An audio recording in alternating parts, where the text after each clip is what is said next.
की बार vote केमा vote केमा। धन्यवाद। आजको यस कार्यक्रमलाई सम्बोधन गर्नको निमित्त राष्ट्रिय स्वतन्त्र पार्टीका केन्द्रीय सहप्रवक्ता एवं स्पष्ट वक्ता आदरणीय व्यक्तित्व रमेश पसाईज्यूलाई यस मञ्चमा आमन्त्रण गर्न चाहन्छु।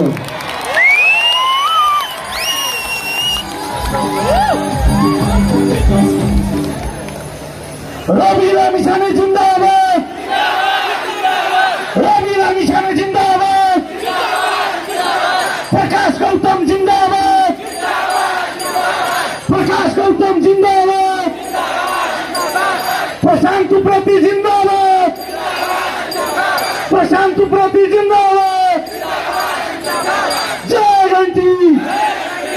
आदरणीय हेटौडावासी सम्पूर्ण आमा बुवा दाजुभाइ दिदीबहिनीहरू सम्पूर्णमा एकमुष्ट नमस्कार लासो प्रफुल्ल। आज म मत माग्न आएको होइन, म मत माग्न आएको होइन, म हेटौडाको हाल खबर सोध्न आएको हो। झापाका 5 क्षेत्र डुलेर आए। यसपटक मेरो झापाका 5वटा क्षेत्रमा घन्टी बज्दैछ, 5वटा क्षेत्रमा घन्टी बज्दैछ। झापा 5बाट बा कमरेडको धरौटी जफत हुने सम्भावना छ। यसपालि मेरो झापा त जाग्यो, मेरो झापा त जाग्यो।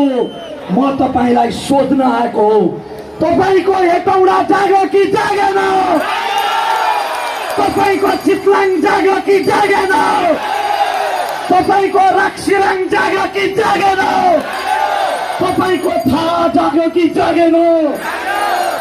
आदरणीय आमा बुवा दाजुभाइ दिदीबहिनीहरू, मलाई गाली नगरे कसैलाई भन्ने मेरो नेता रवि लामिछानेको निर्देशन छ। तर मेरो अलि वंशै त्यस्तो। प्रसाई शान्त उन्जेल रमेश प्रसाई, प्रसाई बिच्क्यो भने दुर्गा प्रसाई। प्रसाई प्रश्नबाट भाग्दैन। मेरा पनि केही प्रश्नहरू छन्। हामीले कसको के बिगारेका थियौँ आमा बुवा दाजुभाइ दिदीबहिनीहरू? तिनको घरको कर्कलो बारी फाड्न गएको होइन हामीले त शहीदको रगतले आर्जेको लोकतन्त्रको सदुपयोग गर्छौँ, शान्त विद्रोह गर्छौँ। कसैको एक थोपा आँसु पनि नचुहाइकन जनताको मन जितेर यो देशबाट भ्रष्टाचारलाई विस्थापित गर्छौँ र विधिको शासन स्थापित गर्छौँ भनेको।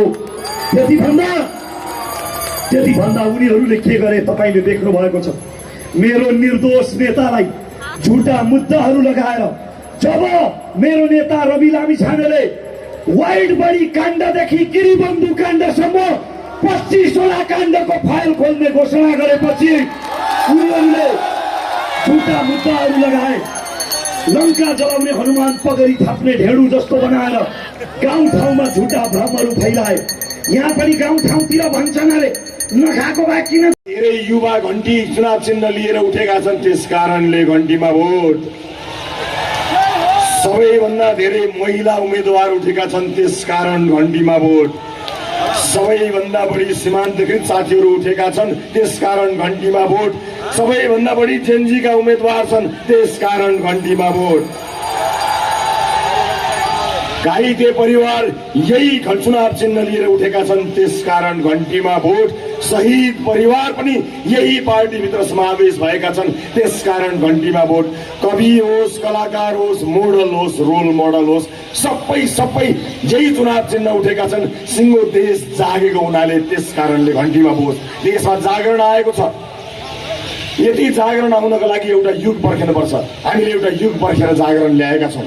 त्यसैले उपस्थित आमा बुवा दाजुभाइ दिदीबहिनीहरू, यो इतिहासले दिएको अवसरलाई यहाँहरूले सदुपयोग गर्नुहुनेछ भन्ने कुरामा म विश्वस्त छु।